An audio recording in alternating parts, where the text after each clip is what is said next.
என்னை முழுவதும் அர்ப்பணித்தேன் ஐயா. உயிரோடு இருக்கும் நாளெல்லாம் உமக்கு சொந்தமையா. ஆண்டவராகிய இயேசு கிறிஸ்துவின் விலைவரப்பட்ட நாமத்தினாலே உங்கள் யாவருக்கும் என் அன்பின் ஸ்தோத்திரத்தை இந்த காலைகளிலே உங்களுக்கு தெரியப்படுத்துகிறேன். 2 நாளாகவும் 7ஆம் அதிகாரம் 14வது வசனத்திலே இவ்வாறாக வாசிக்கிறோம்.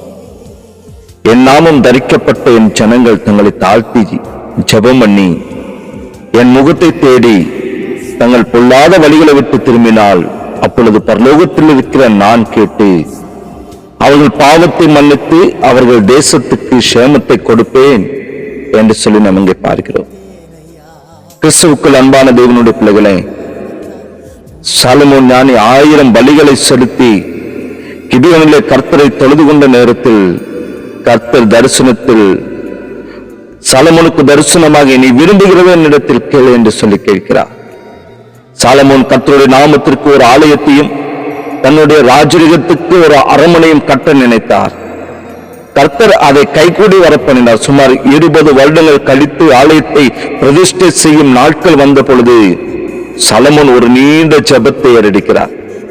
22,000 ஆடுகளையும் 120,000 ஆடுகளையும் பலியிட்டு ராஜாவும் சகல ஜனங்களும் சேர்ந்து தேவனுடைய ஆலயத்தை பிரதிஷ்டை பண்ணினார்கள் என்று சொல்லி நாம் பார்க்கிறோம்.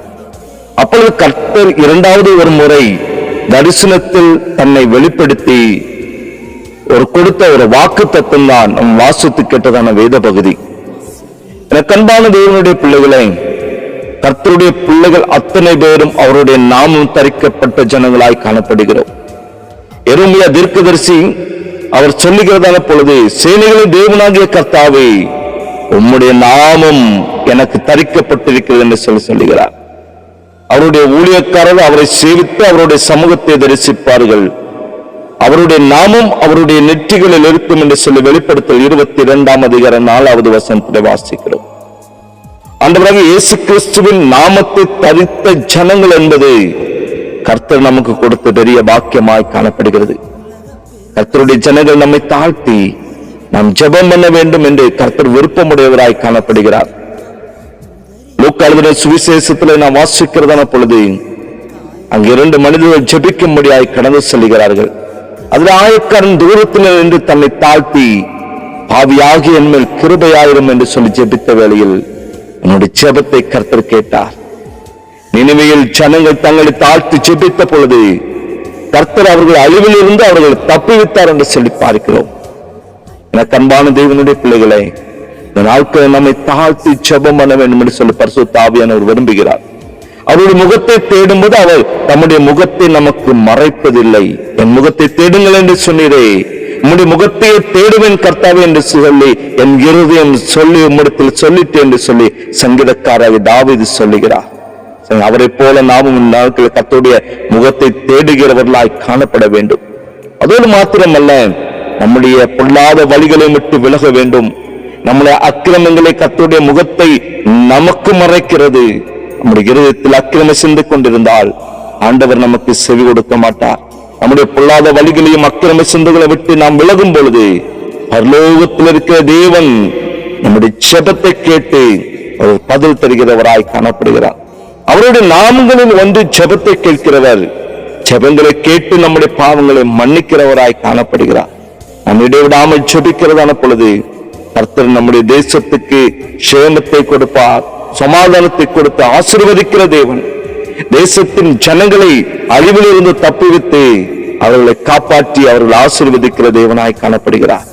எனவே கிறிஸ்துவுக்குள் அன்பான தேவனுடைய பிள்ளைகளை, நாம் இருக்கிற இடங்களில் கர்த்தர் அந்த சூழ்நிலையில அந்த இடத்தை ஆசீர்வதிக்க வேண்டுமா, அந்த இடத்துல சேமத்தை சமாதானத்தை கட்டளையிட வேண்டுமானால் நாம் இருக்கிற இடங்களில நம்முடைய தேசத்துக்காக, சமுதாயத்துக்காக, நாம் வாழ்ந்து கொண்டிருக்கிற பட்டணத்துக்காக நாம் ஜெபிக்க வேண்டும் என்று சொல்லி கர்த்தர் விருப்பமுடையவராய் காணப்படுகிறார்.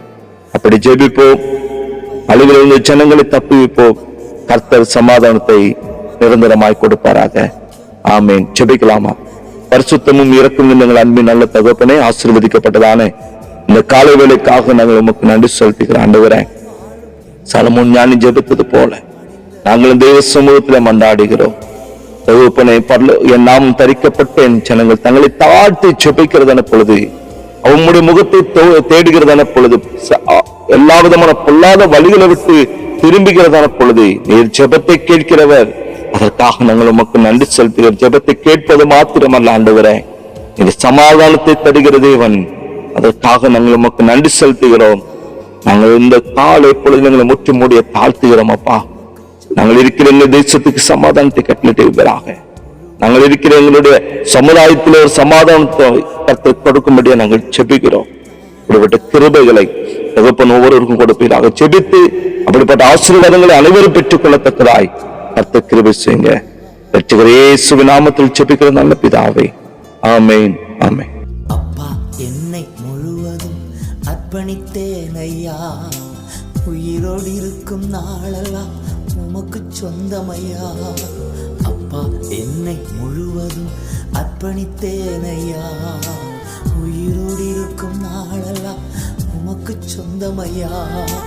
அர்ப்பணித்தேன், அர்ப்பணித்தேன், அர்ப்பணித்தேன், நான் அர்ப்பணித்தேன். ஆவி, ஆத்மா, சரீரம் அர்ப்பணித்தேன்.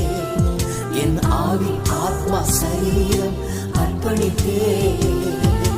அப்பா, என்னை முழுவதும் அர்ப்பணித்தேன் ஐயா. உயிரோடு இருக்கும் நாளெல்லாம் உமக்கு சொந்தமையா.